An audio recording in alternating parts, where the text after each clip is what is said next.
Sejam muito bem-vindos aí ao primeiro Simplificando Tudo. A nossa ideia aqui é simplificar o mundo da cripto para você, do metaverso e da Web3.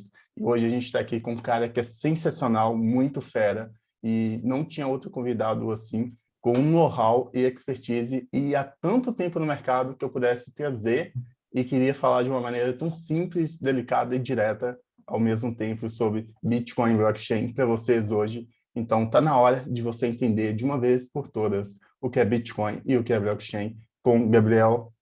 Prazer, Gabriel, seja bem-vindo. Dá uma intro aí sobre você. Tudo bem, Matheus? Um prazer estar aqui com todo mundo que nos acompanha. É muito gentil a sua introdução, eu sempre fazendo o possível para difundir educação sobre o tema. Eu trabalho exclusivamente com criptomoedas e, mais recentemente, tecnologia blockchain e Web3 desde 2012, quando eu comecei a pesquisar o tema, desde 2013 trabalhando exclusivamente com isso. Eu fui pesquisador sênior do Instituto de Tecnologia e Sociedade aqui do Rio, do professor Ronaldo Lemos. Nessa época ali, 2014, 15, eu também, com muito orgulho, gravei o primeiro curso online aberto sobre Bitcoin em língua portuguesa, o BTC em português, que está lá até hoje. O pessoal pode jogar BTC em português no YouTube aí para se aprofundar um pouco mais sobre o Bitcoin especificamente, apesar de ter aí alguns anos já o conteúdo segue bastante atualizado. Eu fui head de research da QR Capital, também aqui no Rio, uma empresa que trabalha só com produtos financeiros ligados a criptomoedas, né? Eles foram uma das primeiras empresas, dentre outras, né, a permitir que você invista em Bitcoin, em Ether, né, que a gente vai comentar melhor aqui, diretamente da Bolsa de Valores, né? E fui também cofundador da rede blockchain Hathor, junto com colegas da Fundação Getúlio Vargas, onde eu estudei, e do Instituto Militar de Engenharia, né? A Hathor, que foi criada para ser uma rede escalonável, né? Que consiga processar um volume grande de transações por segundo e muito simples de usar, né? Então, até interessante depois para alguns explorarem aí, que quiser, pô, quero ali ouvir esse podcast, estou com vontade de criar uma criptomoeda minha aqui, seja para o meu comércio, seja para alguma coisa vinculada ao meu trabalho, né? Já existem tecnologias da Hathor e outras, como a gente vai ver aqui, que propiciam isso, né? E atualmente aí meu novo desafio profissional, depois de aí quase 3 anos trabalhando com o time da Hathor aí num protocolo, numa rede, numa tecnologia, numa empresa que cresceu bastante aí ao longo desse período. Recentemente, aí, há coisa de 2 meses, eu assumi o desafio de ser head da parte de consultoria e de educação da empresa Weblock, né, que é um grupo voltado aí a produtos e serviços focados em Web3, NFTs e tokenização em geral, né? Se nessa introdução não ficou um pouco claro aqui alguns dos termos que eu usei, o podcast é para isso, então a gente já instigou a curiosidade de vocês para entenderem melhor essas sopas de letrinhas aí do que a gente está falando.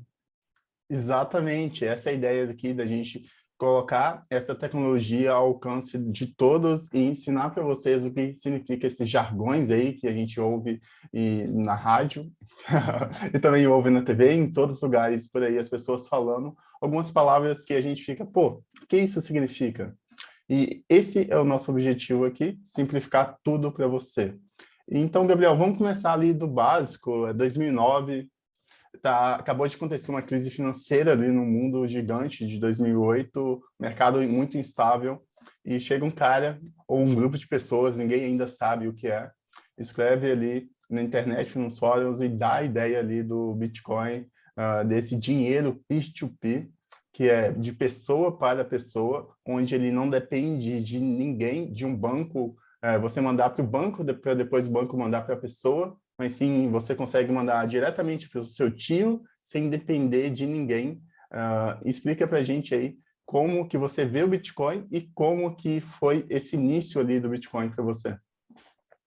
É muito legal o seu comentário, ele já dá uma ideia interessante do processo, né? Assim, o Bitcoin, resumindo aqui, ele foi criado, como você muito bem disse, no ano de 2008 e lançado na prática como uma tecnologia que qualquer pessoa ali poderia usar, alguns meses depois, já no ano de 2009. Ele funciona como uma espécie de dinheiro sem bancos, né?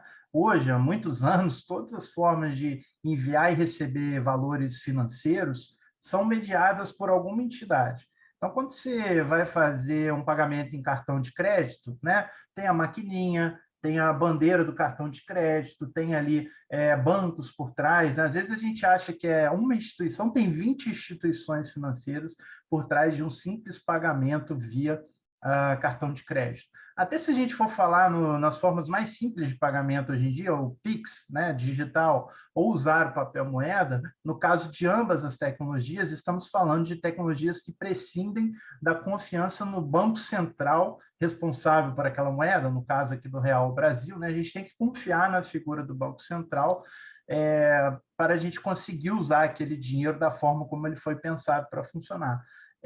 Embora a gente pode até começar já a provocar aqui quem nos acompanha, né? Por que eu estou falando isso?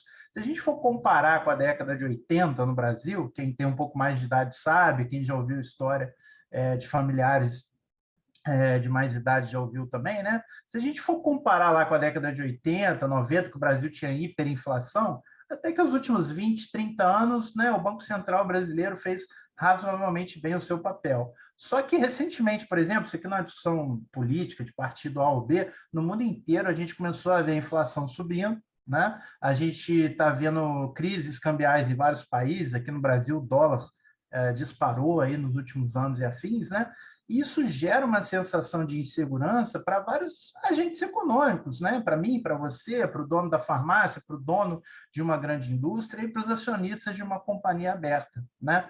E é justamente esse problema ali na esteira da crise financeira que começou em 2007, né, e se estendeu ali por 2008, 2009, um pouco na esteira das discussões que começaram ali, que o Bitcoin surgiu, né? Claro que, como quem é um pouco mais pesquisador, entusiasta da área já sabe, não é que o Satoshi Nakamoto, né, que é o pseudônimo da pessoa que criou o Bitcoin, não é que ele estalou o dedo e criou, né? As pessoas imaginam ali que levou entre 1 ano e meio a 2 anos, né, de pesquisas e de programação para o Satoshi criar o que hoje o que se tornou, né, a rede do Bitcoin, que depois, por vários anos, até hoje, claro, vem sendo aperfeiçoada como qualquer nova tecnologia, né? Mas o momento foi muito propício para você lançar um projeto desse tipo. Por quê? O Bitcoin, em primeiro lugar, ele culmina no ano de 2009 numa coisa que muita gente já tentava fazer e que tem a ver com o que eu dizia anteriormente, né?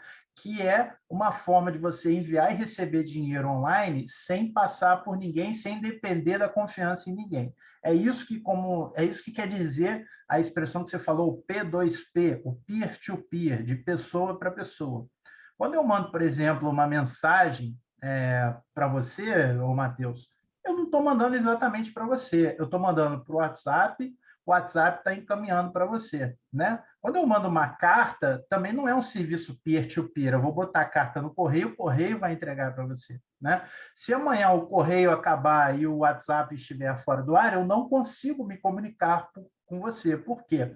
Trata-se de um serviço, no caso, né, de comunicação, são serviços, seja o correio ou o WhatsApp de comunicação, centralizados, ou seja, se a entidade central, a empresa, os funcionários, né, toda a estrutura centralizada que está em torno daquele serviço, ela deixa de funcionar ou eu deixo de ter acesso a ela, né? Imagina que o WhatsApp é bloqueado, o WhatsApp fica fora do ar, ninguém que utiliza esse aplicativo para falar consegue, né, conversar uma pessoa com a outra, né? No caso do Bitcoin, foi, né, arquitetado para funcionar dessa maneira. Outra forma de entendê-lo também é como uma moeda digital descentralizada. E descentralizada justamente nesse sentido. Quem é que controla o Bitcoin? Sou eu? É o Matheus? É uma grande empresa? É o governo de um país? É o Satoshi Nakamoto que criou essa tecnologia? São os mineradores de Bitcoin, que são pessoas que colocam seus computadores para fazer essa rede funcionar? Ninguém, nenhuma dessas partes controla o Bitcoin individualmente, ela é uma rede descentralizada, né?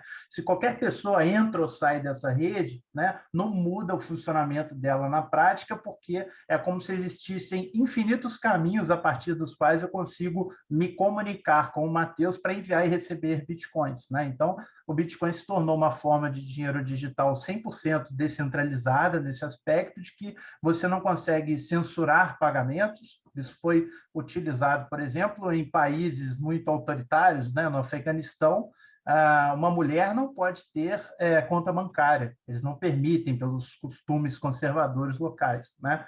E o que o Bitcoin provê, por exemplo, como já foi caso descrito em livro, uma designer afegã que trabalha online pela internet, ela só consegue receber pelo trabalho dela graças ao Bitcoin, né? E assim, algumas pessoas podem falar, então é só para isso que o Bitcoin serve, né? Se você for pegar de caso em caso, né? Imagina lá na Venezuela, no Zimbábue, na Argentina, na Grécia, no Brasil da década de 80, em que houve uma inflação de 3 dígitos ao mês, em que houve controle de capitais. Imagina na Ucrânia, onde está havendo uma guerra, né? E a parte inimiga pode confiscar os seus recursos. Nada disso é tecnologicamente possível com o Bitcoin. O Bitcoin é uma moeda que visa promover a liberdade de seu uso, né, justamente por ser descentralizado. Não existe um governo que a controle unilateralmente, não existe uma empresa que a controle individualmente, é como se fosse um trabalho comunitário colaborativo em que você tem literalmente centenas de milhares de pessoas contribuindo para que essa tecnologia funcione 24 horas por dia, 7 dias por semana, desde 2009, sem qualquer caso, né, de interrupção sistêmica. Então, penso no Bitcoin como uma moeda digital, como um dinheiro livre. Qualquer pessoa pode entrar para enviar e receber valores por meio dessa rede. Eu acho uma ideia muito, no bom sentido da expressão, muito, muito radical, muito disruptiva, e muito interessante, porque as aplicações do que a gente está falando, cada pessoa que está nos ouvindo pode pensar, né? O Bitcoin é meio que isso, né? A gente dá essa definição meio geral, pô, é um dinheiro digital, mas para cada pessoa vai ter um uso. Eu falei no uso de países autoritários, eu falei que aqui no Brasil, por exemplo, a inflação está subindo. Será que não vai, isso aqui não é uma recomendação de investimento, tá? Cada pessoa deve pesquisar isso é, por sua própria conta, né? Do your own diligence, né? Faça sua própria pesquisa. Mas o Bitcoin se tornou interessante para algumas pessoas como um meio de fugir da inflação, se a gente pensar mais a longo prazo, né? O nosso dinheiro que está parado no banco, ele está perdendo valor, né? Pensa no que R$ 100 comprava há 20 anos e no que compra hoje, né?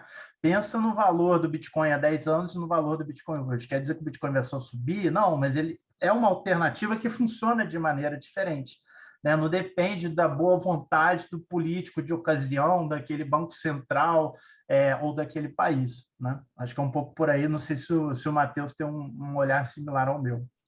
Com certeza, eu acho que você falou muito bem.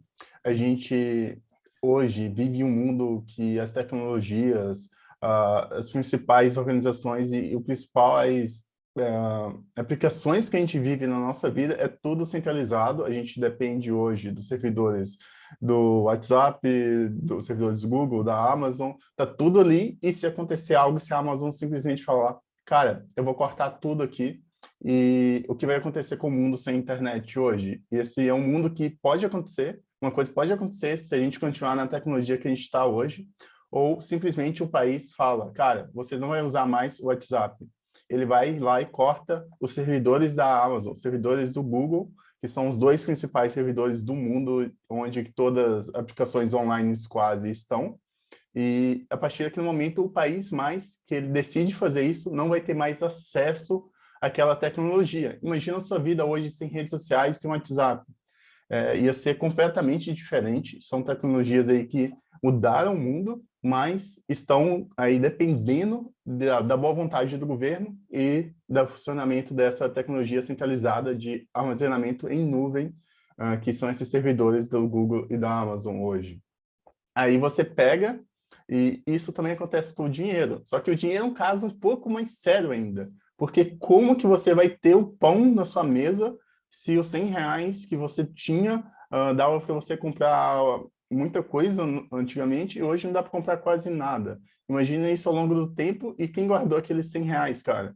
Se você tinha R$ 100 ali e queria guardar para o futuro, para você economizar e guardar no futuro, você vai perder o valor sobre o dinheiro. Então, aí a partir disso não compensa mais você guardar dinheiro, e sim, você vai querer gastar todo o dinheiro, e isso causa vários problemas para a economia, e o Bitcoin ele vem resolver isso, e isso é muito legal, porque ele fala, governo, Estado, você pode fazer o que você quiser, porque a gente tem milhões de pessoas com seus computadores ligados, com suas máquinas ligadas ao redor do mundo, que vai ser impossível você bloquear o uso do dinheiro, que no caso o Bitcoin, em qualquer país, porque não tem como você bloquear 100 milhões de IPs, não dá para você bloquear ali alguns IPs, mas não dá para você bloquear a internet inteira, quase, de um país, e dá para usar o Bitcoin sem internet também, a gente vai falar disso em outros lugares, em outra época, mas é muito legal também essa possibilidade.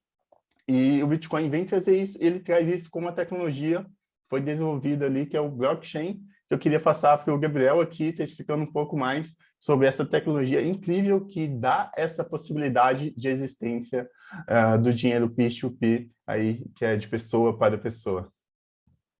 É muito bem colocado, Matheus. Assim, acho que a gente é legal aqui o bate-papo que a gente está tendo, porque dá até para construir uma historinha, né? Uma linha do tempo, né? A gente acabou de falar, né? Vamos recapitular aqui muito brevemente. Eu falei que por anos antes do Satoshi Nakamoto criar a moeda digital descentralizada Bitcoin, muitas pessoas já quiseram construir algo parecido, mas ele foi o primeiro a conseguir, na prática, né, e como o pessoal brinca, né? Ele juntou a fome com juntou ali a fome com a estava com a faca e o queijo na mão ali para tratar da saciedade por uma solução naquele sentido, principalmente ali em 2008.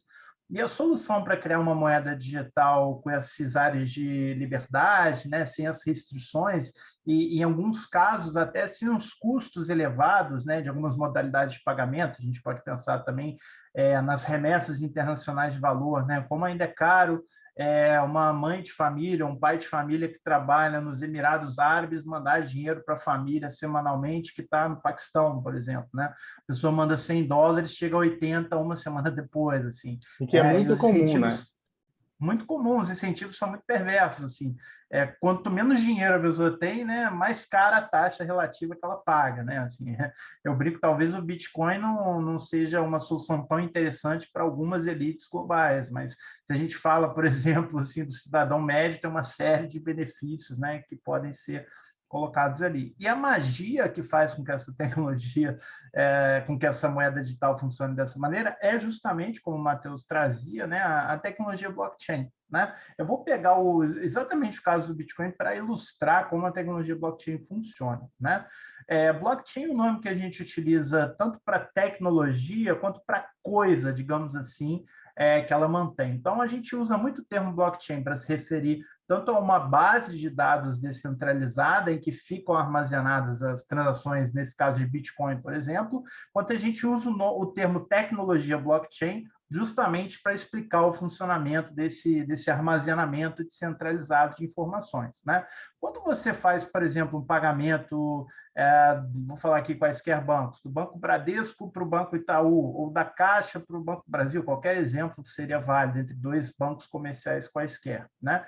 Se eu faço um pagamento da minha conta no Itaú para a conta do Itaú do Matheus, por exemplo, essas informações só ficam armazenadas na base de dados do Banco Itaú, por exemplo. Né? E, no máximo, ali, uma parte das informações vai ser de acesso do Banco Central do Brasil, por exemplo. Né? Eu não consigo, quando eu mando R$ 100 para o Matheus, eu não consigo ir lá ver na base de dados por trás daquele serviço que o dinheiro realmente foi incluído ali dentro. Né? O Matheus também não tem como saber, por exemplo, ele tem como auditar, né, a planilha com todos os dados financeiros do Banco Itaú para saber informações ali em tempo real se o Banco Itaú tem o dinheiro que ele diz ter depositado lá dentro, por exemplo. Né? Aquele velho problema, não sei se as pessoas que nos acompanham têm consciência disso, né? Se todo mundo for lá sacar o dinheiro, não tem dinheiro para todo mundo. Né? Esse sistema monetário baseado nos bancos centrais, né? Nos bancos comerciais, tem muito essa ideia também do que se chama de reserva fracionária. Né? Então, eu brinco assim, não só a gente já sabe que o sistema não dispõe de recursos da forma como a maioria das pessoas às vezes imagina, como não tem essa transparência, né? Porque as informações que permitiriam ao cidadão comum entender ali como as transações no banco funcionam, entender como as transações de recursos no país em que elas vivem funcionam, não são totalmente transparentes. Isso é radicalmente o oposto do que acontece com a tecnologia blockchain, né? Quando as transações de Bitcoin vão de um lado para o outro, Gabriel mandou 5 Bitcoins para Matheus, Bob mandou 1 Bitcoin para Alice, Alice mandou 0,31 Bitcoins para Claire, e assim sucessivamente.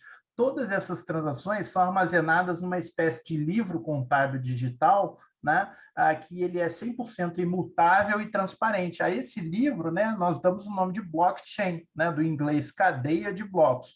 Essa ideia de cadeia de blocos nada mais significa, né, que as transações são confirmadas em blocos. É como se os blocos fossem páginas de um livro contábil, né? A gente não faz, por exemplo, na maioria dos casos, contabilidade de uma empresa, mês a mês, né? Então tem ali o bloco do que entrou e do que saiu da minha empresa em abril, maio, junho. Aí depois eu faço um compilado para fazer a contabilidade do ano de 2021, né? A tecnologia blockchain funciona, né, como o próprio nome diz, a partir de blocos, né? Então, a cada X minutos ali, dependendo da variante da tecnologia, no caso do Bitcoin, a cada 10 minutos, a rede descentralizada vai pegar todas as transações, vai rejeitar transações que são fraudulentas. Então, se você tentar gastar um dinheiro que não é seu, a tecnologia automaticamente rejeita. Se você tentar gastar, por exemplo, 2 vezes o mesmo dinheiro, eu tenho um Bitcoin e eu falei para a rede, eu mando esse Bitcoin para o Matheus e manda para a Alice também, né? A rede vai automaticamente também rejeitar a transação que foi interpretada como uma tentativa de gasto duplo, né? Opa, esse dinheiro aqui você já gastou, você não pode gastar novamente. Então, blockchain nada mais é do que uma tecnologia para o envio, o recebimento e o armazenamento de informações de maneira totalmente transparente, a prova de fraudes, como esse tipo de fraude, você não consegue manipular as informações dos outros e não consegue enviar mais de uma vez uma mesma informação, né? Então, quando eu envio as informações de uma transação de Bitcoin, eu não consigo mandar as mesmas informações mais de uma vez, né?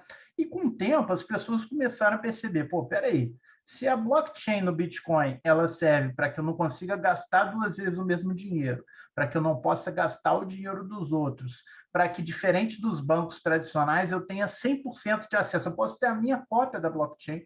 A blockchain funciona assim: qualquer pessoa, centenas de milhares de pessoas no mundo, tem uma cópia da base de dados, do histórico de todas as transações de Bitcoin existentes até hoje, e essa base de dados ela é periodicamente atualizada, porque né? Não é uma coisa estática. Eu estou aqui com a blockchain do Bitcoin, né? Com esse livro contábil que dá conta de quanto cada usuário, cada carteira de Bitcoin tem de saldo no momento. Isso está o tempo inteiro, né? Na medida que as pessoas mundo afora estão enviando e recebendo Bitcoins, isso está o tempo inteiro sendo atualizado. Então, novos blocos são gerados como se fossem novas páginas do livro contábil, tudo de forma 100% automática e digital. Eu vou fazendo o download ali, né? Opa, mais 1 megabyte de transações, mais 1,5 megabyte, mais 2 megabytes, né? Isso vai formando todo o histórico de transações. Então, diferente lá do banco, que eu não consigo saber que o dinheiro foi realmente para a pessoa que eu quero mandar, eu não consigo ver se a transação foi compensada e por isso eu dependo da confiança no banco, né? O que uma instituição financeira vende para você? O que um banco vende? Vende a confiança, né? A partir do momento que você não puder mais confiar, pô, mandei R$ 100 para o Matheus e não chegou, esse dinheiro também não foi devolvido, o banco vai quebrar, né? Ele vai conseguir ali roubar uma semana, essa informação vai tomar o público e o banco vai quebrar.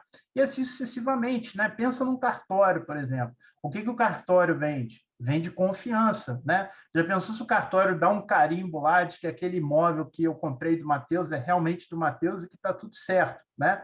Aí eu vou vender aquilo adiante lá para outra pessoa e fala, não, esse cartório aí passou a perna em você, né? O sistema inteiro vai ser colocado em xeque, né? E blockchain nada mais é, nessa ideia de estrutura de dados descentralizada, como uma espécie de cartório digital que funciona de forma 100% descentralizada, ou seja, não depende de uma única pessoa em particular para funcionar, mas sim de uma rede de pares, né, que estão o tempo inteiro ali ajudando uns aos outros a confirmar e a fazer valer essas transações. Então, por isso que eu digo, uma coisa que começou ali no setor financeiro, né, surgiu ali com Bitcoin, no setor financeiro, no setor monetário, podemos dizer assim, tem aplicações muito mais amplas, né? Porque agora A blockchain precisa ficar restrito a números, eu mando 2 para lá, 10 para cá, meio para cá, 0,001 para lá? Não.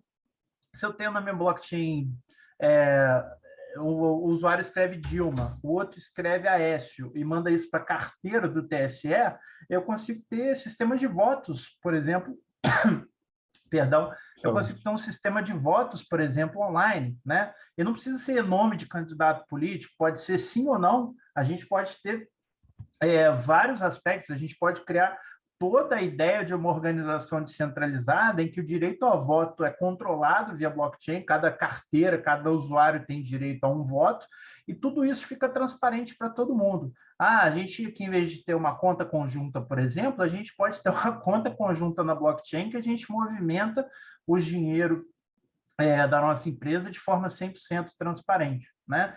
E aí a gente pode falar de muitas e muitas aplicações, eu vou só fechar.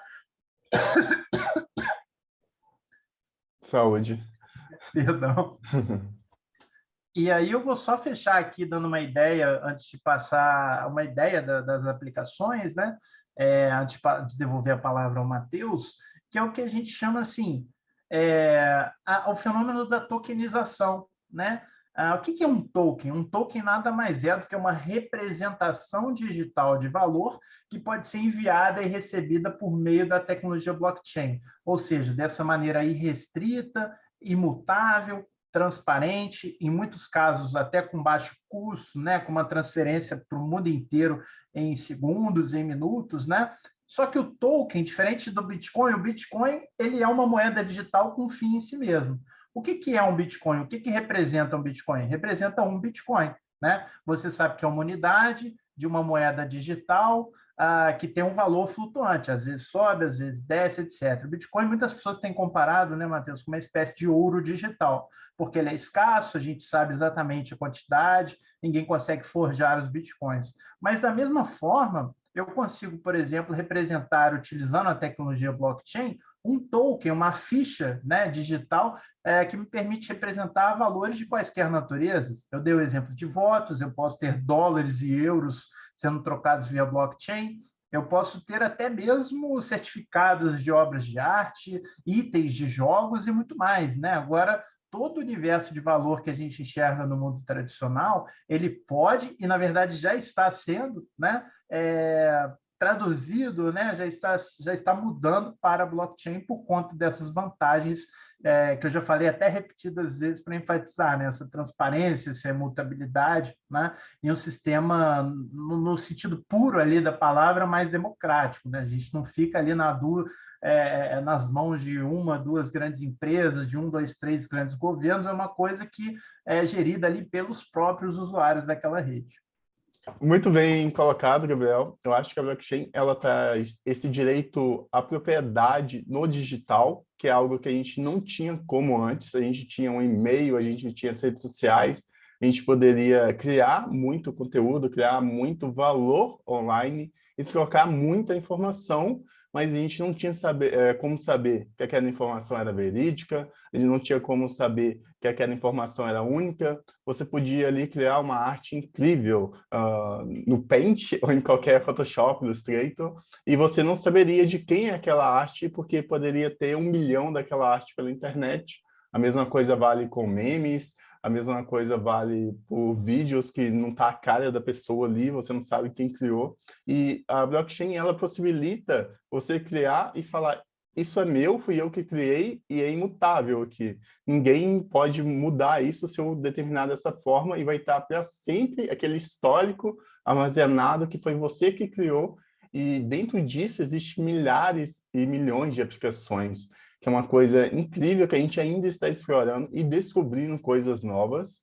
Ao longo do tempo é muito engraçado que a ideia foi criada lá atrás, em 2008, 2009, talvez antes disso, a ideia de blockchain já, mas a gente tem aplicações novas sendo desenvolvidas até hoje e a descoberta não para de acontecer o tempo todo, são coisas novas e isso é incrível e muito legal o rumo que essa tecnologia tem tomado.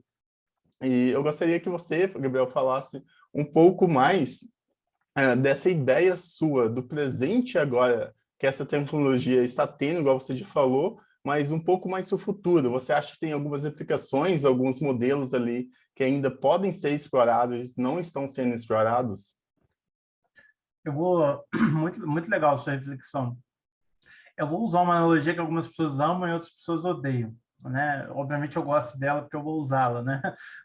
E vou explicar brevemente por quê. Eu acho que blockchain hoje é muito parecido com a internet no começo da sua era comercial, né? Então, falar de blockchain, falar de criptomoedas, falar de tokens hoje, né? Tudo bem que essa indústria já tem aí assim, blockchain e cripto, embora sejam coisas novas ainda para milhões, bilhões de pessoas no mundo, é uma tecnologia que já está sendo diariamente utilizada por centenas de milhões de pessoas, tá? Então, é importante que a gente tenha em mente que, diferente de outros momentos em que a gente mesmo já participou de palestra, de painel sobre blockchain, assim, a gente está falando de uma realidade, não de uma promessa, tá? Então, eu brinco assim, é como se a gente estivesse na internet ali no ano de 98, 99, né? As pessoas já sabiam que a internet tinha vindo para ficar e ia causar uma revolução, mas a gente não sabia como, né? Quem é que imaginaria? Pô, a Amazon, com a visão lá do Jeff Bezos, era uma loja de livro online. Não era vender qualquer coisa, vender serviços, Alexa, inteligência artificial, e o grande carro-chefe que tem prós e contras, como o Matheus falou muito bem, que são os servidores, né? A Amazon hoje ganha mais dinheiro vendendo espaço online para você construir aplicações, sites e afins, do que enviando coisa para sua casa, né? Isso tem um problema, né, no sentido que a gente discutia, por não ser uma aplicação de natureza descentralizada, né? A centralização ela traz alguns benefícios, ali é rápido, barato, não sei o quê, mas ela pode ser dramática para alguns serviços críticos, que eu acho que é onde blockchain vai cada vez mais ser aplicada daqui para frente. Então, eu vislumbro algumas coisas, tá, em termos do futuro, mas eu tenho muita humildade de reconhecer que, assim, muitas das áreas mais impactantes, das tendências mais transformadoras, eu não sei quais serão, né? Mas a gente vê uma migração, é o que eu queria argumentar aqui brevemente, né? Que a gente fala de Web 1, Web 2 e Web 3. Né? Web 1 foi a primeira fase da internet comercial, em que a internet servia para você ter um acesso mais fácil ao conteúdo, às comunicações, às informações que já existiam no mundo. Né? Então, eu entrava em newyorktimes.com, eu entrava em folhadesaopaulo.com.br, eu via na tela do meu computador, né, sem ter que ir a banco, sem ter que me deslocar até Nova York, eu via a notícia online do jornal que impresso daquele dia. Isso era legal? É legal, mas vocês conseguem imaginar isso hoje em dia, né? Até eu conseguir, até a notícia ter tempo de ser publicada no jornal impresso, já deixou de ser um fato relevante, né? Para a velocidade do tempo hoje. O mundo deu conta disso, digamos assim, evoluindo para uma ideia de Web 2. Né? Por quê? Se na Web 1 a gente era apenas consumidor de informação, na Web 2 o usuário passou a ser também construtor das informações. A Web 2 é mais ou menos, a gente está acompanhando nesse momento o final da Web 2 e uma certa transição para a Web 3. Tá? A Web 2 tem muito a ver com a ideia que começa lá atrás com os blogs, né? Quem se lembra aí dos blogs? Qualquer pessoa pode escrever seu conteúdo na internet, não mais apenas as grandes publicações. E ela é impulsionada pela ideia de redes sociais, principalmente Twitter e Facebook, em que qualquer pessoa pode ir lá, colocar um ponto de vista, uma análise, escrever o seu textão, né? Brigar com a família por divergências políticas. É o que a gente está vendo um pouco hoje em dia, né? Também tem prós e contras.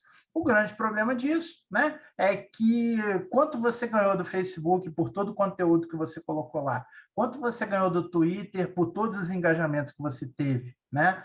Existem até os mega influenciadores que não das plataformas, mas de outros patrocinadores ganham dinheiro com isso, né? Mas a Web 2 tem esqueci o termo, né? Esse paradoxo, né? Quem mais cria valor ali dentro não captura aquele valor, que é justamente o que é o Web3, que é a tendência que está crescendo cada vez mais forte hoje. Ela está começando agora e acho que vai se expandir bastante, né? Eu sou um pouco suspeito, eu estou botando mesmo, mas é importante falar isso, eu estou botando minhas fichas nisso, estou focando minha carreira nisso, estou focando meu trabalho de educação nesse aspecto, porque eu acho que é onde a tecnologia blockchain ela vai se fundir com a internet. Né? Você sabe como... Você é um cara nerd como eu, né, Matheus? Não vale, mas você que me acompanha, você sabe como o WhatsApp funciona? Você sabe que você aperta Enter, a mensagem vai e você nunca viu um grande caso de vazamento, das pessoas lerem suas mensagens sem você querer, você sabe que funciona. Eu acho que blockchain daqui a pouco tempo vai ser um pouco assim, né? A ideia de Web3 é da internet do valor, né? Em que todo mundo vai poder ter uma parte do bolo correspondente àquilo que criou de conteúdo e exatamente o que você falou, né? A gente vai conseguir reproduzir a ideia de propriedade também nos meios digitais. O que começou com o Bitcoin, né? O Bitcoin é um dinheiro que você não consegue copiar e colar, por exemplo, né? E a ideia de token é a mesma coisa. Eu posso representar digitalmente coisas que são únicas no meio digital. Isso abre valor para que as pessoas tenham, por exemplo, tokens delas próprias. Eu posso criar o Aleixo Token, você cria o Mateus Token e vale, sei lá, 1 hora de conversa com a gente para construir um projeto, né? As pessoas podem tokenizar até a si mesmas. E eu vejo isso um grande potencial, né? De apreciação de valor de quem gera valor na rede e uma lógica de muito mais descentralização funcionando ali por trás. Esse comentário seu é muito pertinente. Inclusive, eu já vi relatos de alguns executivos do Vale do Silício, se eu não me engano, que tokenizou ele mesmo e que todo o salário, tudo que ele recebia, todos os bens dele ao longo da vida, ia dar 10% para as pessoas que compraram o token deles. Eu lembro dessa notícia há muito tempo ainda, em 2018, se eu não me engano, que isso aconteceu. Eu não sei o status atual, mas essa é uma ideia muito pertinente e válida, que traz também novos modelos de captação, que você pode ter para você conseguir recursos, para você conseguir dinheiro. Você pode tokenizar uma empresa, você pode tokenizar um evento e fazer as pessoas, além de investirem naquele token, você poder usar o dinheiro para fazer o que você quiser, a serem donas também e ajudar você na construção da sua própria marca, na construção daquela empresa também. E isso traz possibilidades antes não possíveis. Porque você não tinha essa ideia de falar com um estranho e falar, cara, eu estou construindo esse negócio e uma pessoa que você nem conhece, nem conversa e só pega o dinheiro dela, basicamente, depois de apresentar um paper para isso para 100 mil pessoas, ou para 10 mil pessoas. Você não tinha esse potencial e hoje você consegue ter e deixar todas as regras e tudo muito bem claro e descrito ali num contrato inteligente, que é uma da coisa que eu acho que vai ser o nosso último assunto aqui, que eu queria pedir para o Gabriel deixar bem claro que é um contrato inteligente na blockchain e que possibilita a gente fazer coisas inimagináveis no passado. Muito legal. Assim, a ideia de contrato inteligente, ela é engraçado, né? Ela vem de antes do surgimento da tecnologia blockchain com o lançamento do Bitcoin, né? A primeira pessoa formalmente a falar de contratos inteligentes foi um cientista da computação e jurista. Não, você não ouviu errado, ele é jurista e cientista da computação americano de ascendência húngara, o Nick Szabo, né? Muita gente acha que o Satoshi Nakamoto, esse pseudônimo, que é o próprio Nick Szabo, né? Talvez seja ali, junto com outras pessoas, não vou entrar nesse mérito. Inclusive, falando, né, essas tecnologias são legais porque a forma como elas funcionam com transparência total é diferente, né? O Satoshi não é um líder do Bitcoin, né? O Satoshi criou o Bitcoin em 2009, ele ficou ativamente participando dos fóruns, né? A galera começou a se interessar, ele ficou codificando, programando, lançando melhorias, até que ele sumiu em 2011, ninguém sabe direito por quê, ele alega que foi focar em outras coisas. Então, assim, é uma tecnologia no melhor sentido da expressão, sem lideranças, né? O Satoshi pode ter morrido e o Bitcoin está aí mais forte do que nunca, né? Milhares de pessoas contribuindo diariamente para a melhoria dessa tecnologia. E não apenas a tecnologia blockchain no Bitcoin, né, que é a moeda digital, como em outros projetos fascinantes, né? Hoje existem literalmente milhares de diferentes criptomoedas, de diferentes redes blockchain, né? Grande parte delas com um propósito distinto da outra, né? Embora, como qualquer tecnologia, né, tem muita coisa aí que não faz sentido, tem muita bobeira. É interessante quem nos acompanha pesquisar muito para tomar cuidado, né? Empresas de fachada aí que falam que invista o seu dinheiro em Bitcoin. Essa é uma tecnologia para você aprender as coisas por si próprio, para você gerir seus recursos, né? Muito cuidado aí quando forem pesquisar sobre o tema, porque tem muito aproveitador aí. Então, eu não vou dizer que 100% das empresas são interessantes, mas existem milhares de outras redes blockchain, empresas interessantes, né?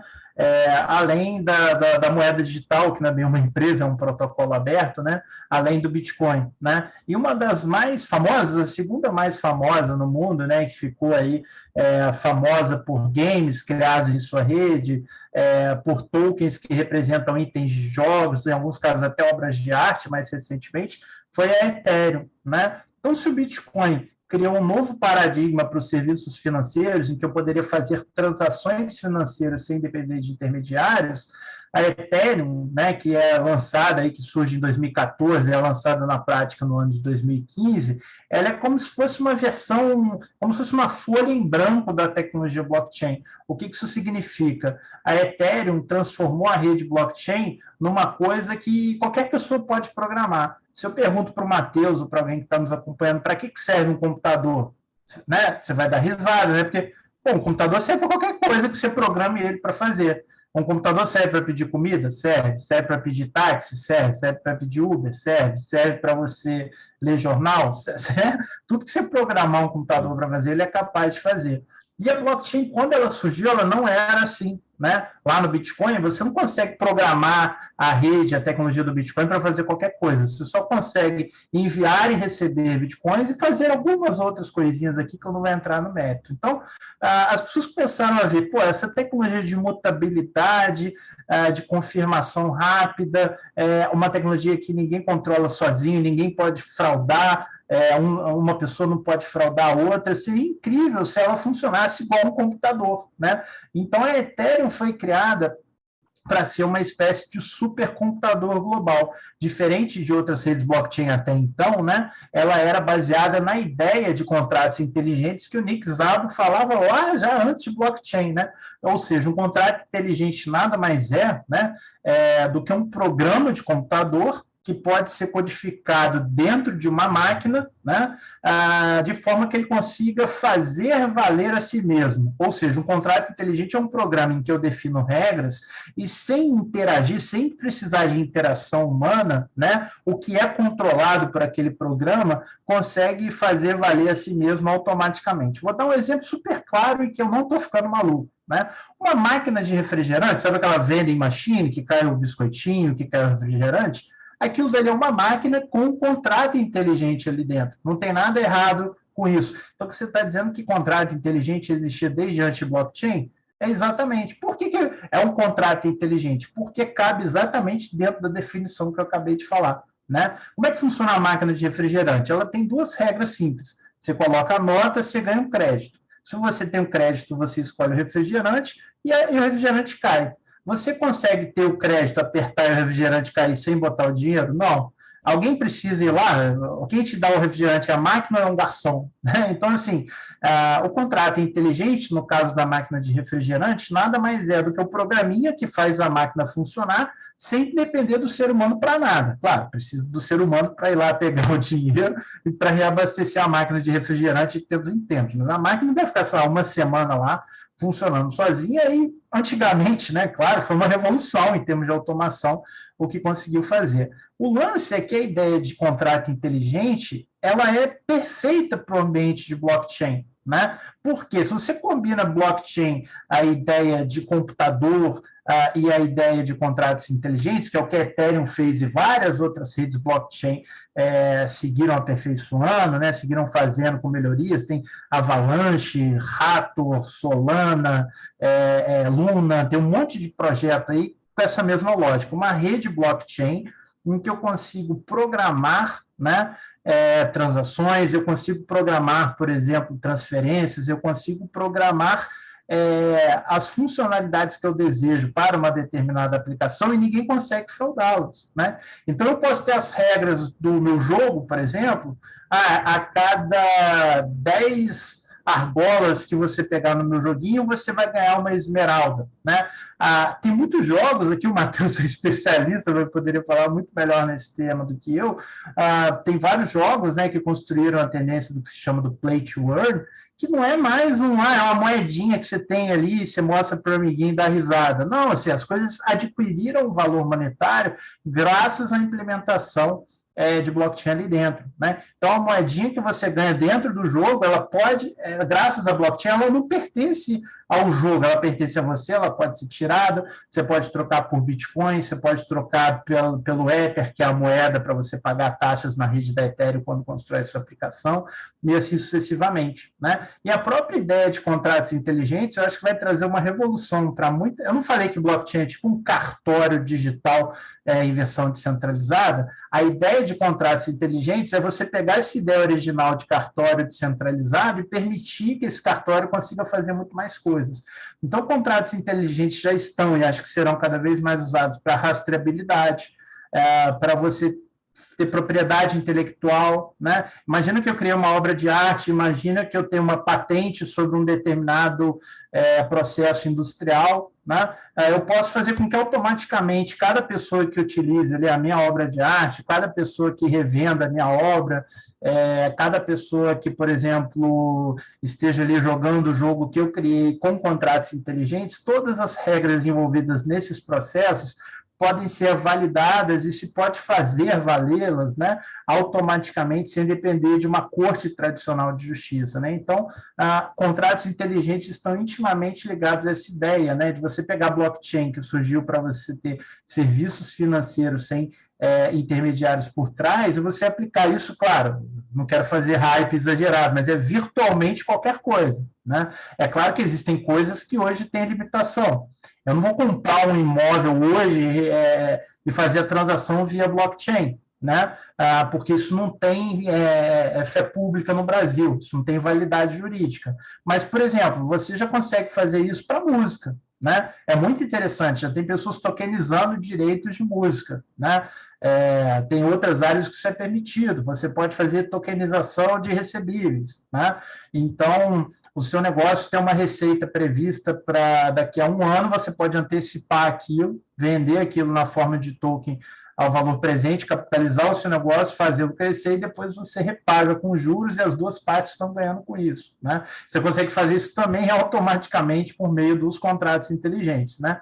Então, isso eleva, na minha opinião, contratos inteligentes, a tecnologia que eleva à máxima potência a capacidade de blockchain como uma tecnologia antifraude. Eu brinco que a tecnologia blockchain é uma tecnologia que faz com que todas as pessoas que estejam interconectadas por meio dela não consigam fraudar umas às outras, né? Então, pensa no você aí que está acompanhando, pensa na tua indústria. Pô, eu sou advogado, eu trabalho na Marinha, eu trabalho no governo, eu trabalho no setor financeiro, eu tenho uma padaria. Pensa todas as formas que você, na tua área, que as pessoas podem fraudar as outras, podem passar a perna, podem tentar dar uma de esperto. Muito provavelmente, blockchain vai ter uma solução viável para resolver esse tipo de problema quando combinada a contratos inteligentes, porque os contratos inteligentes eliminam o fator humano do cumprimento de regras, né? Então não tem corrupção, não tem tentativa de fraude possível, né? O único porém, né, para ser balizado assim, o único aspecto negativo, digamos assim, que eu vejo em contratos inteligentes hoje, e é natural, como uma tecnologia muito nova, é que a gente está colocando também tudo na mão do código. Então, esse código precisa ser muito bem construído, né? Porque se o código não for muito bem construído, ele pode ser alvo de hackers, por exemplo, como a gente já vê alguns casos, né?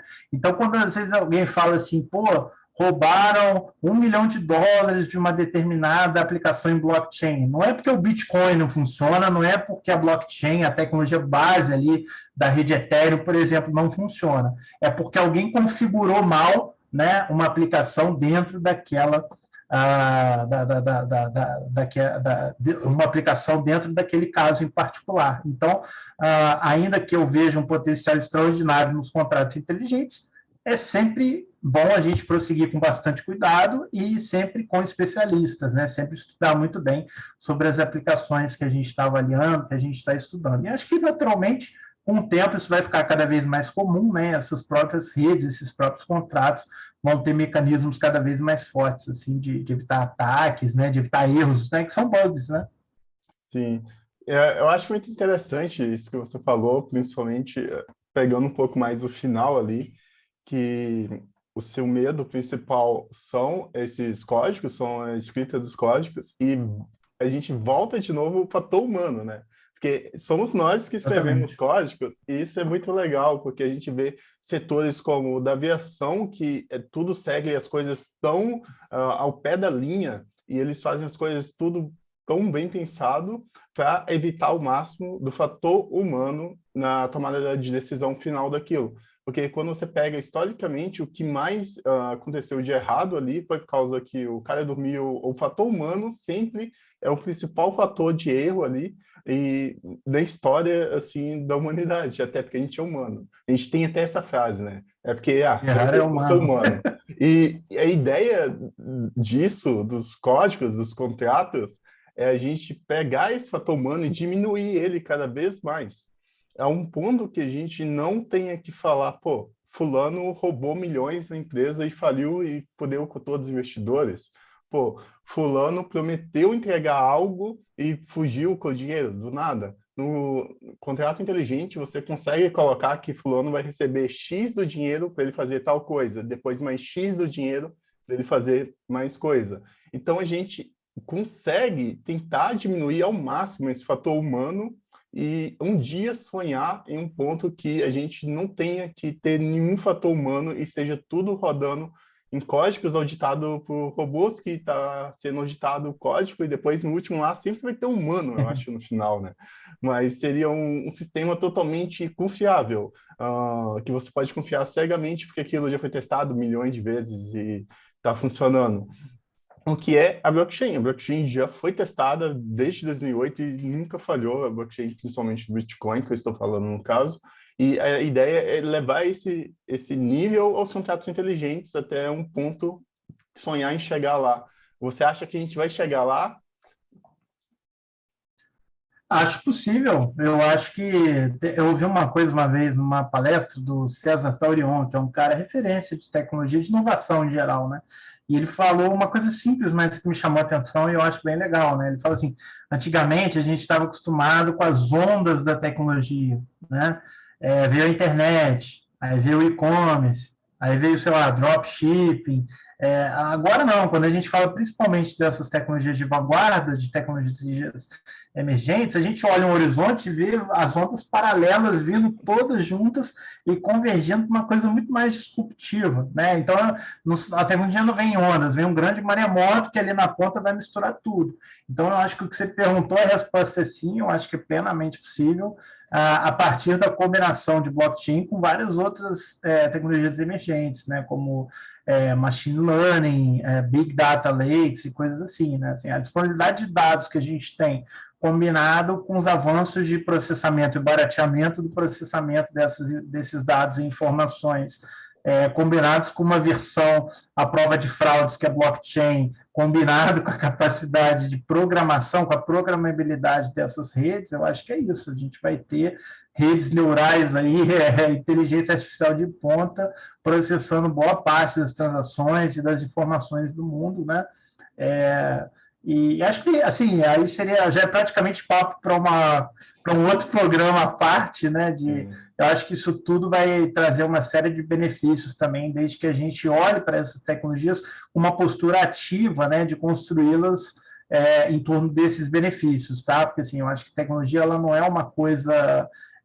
as tecnologias não são boas ou ruins, né? As tecnologias dependem do que a gente ativamente pega e faz com elas, né? Então, por isso que eu gosto muito desse trabalho de educação, por isso que eu gosto de instigar, de provocar quem nos ouve, quem nos acompanha a seguir pesquisando cada vez mais, porque é isso, a gente precisa de cada vez mais pessoas lutando pelo bom uso dessas tecnologias, por um uso que inclui pessoas, para um uso que não restrinja, mas que amplia as liberdades individuais, num sentido, né, de prosperidade para o maior número possível de pessoas sempre. Sim, sensacional. É sempre muito bom conversar com o Gabriel. Eu queria agradecer de coração por ter aceito esse convite aqui de estar no primeiro Simplificando Tudo, que é algo que a gente vai fazer pelo menos uma vez por semana para sempre. E com certeza a gente vai convidar você para ter outros papos super interessantes. Você é uma pessoa com um conteúdo gigante. Eu queria que você se despedisse com o pessoal, fala aí onde que eles podem encontrar e acompanhar o seu trabalho aí que é incrível e que com certeza vai apresentar vários produtos e várias coisas incríveis ao longo dos próximos meses e anos. Muito obrigado aí, Matheus. Sabe que é recíproco. A gente, a título de curiosidade, a gente se conheceu há pouco tempo num evento aqui da indústria e acho que a admiração é mútua, né? E certamente vamos trabalhar juntos aí em diferentes momentos além deles. Eu queria só realmente agradecer a todo mundo, parabenizar você pela iniciativa, avisar todo mundo aí que se depender de mim, eu vou passar muitos contatos legais, pessoas com conteúdos bem bacanas aí que tem muito a contribuir. Acho que vai ser um sucesso a iniciativa. Quem quiser acompanhar meu trabalho, pode me adicionar no LinkedIn, barra Gabriel-Aleixo, só para eu pesquisar Gabriel Aleixo lá, ver minha cara, pode me adicionar, que eu aceito, porque eu publico muita coisa lá sobre o tema. E no Twitter também, para quem não tem e se interessou pelo tema, é muito importante, né? O pessoal brinca que Twitter é a rede social oficial de quem gosta de cripto, né? O meu Twitter é @Aleixo com 3 Os, Aleixo, tá? Então, qualquer rede social vocês podem me achar pelo @Aleixo com 3 Os, né?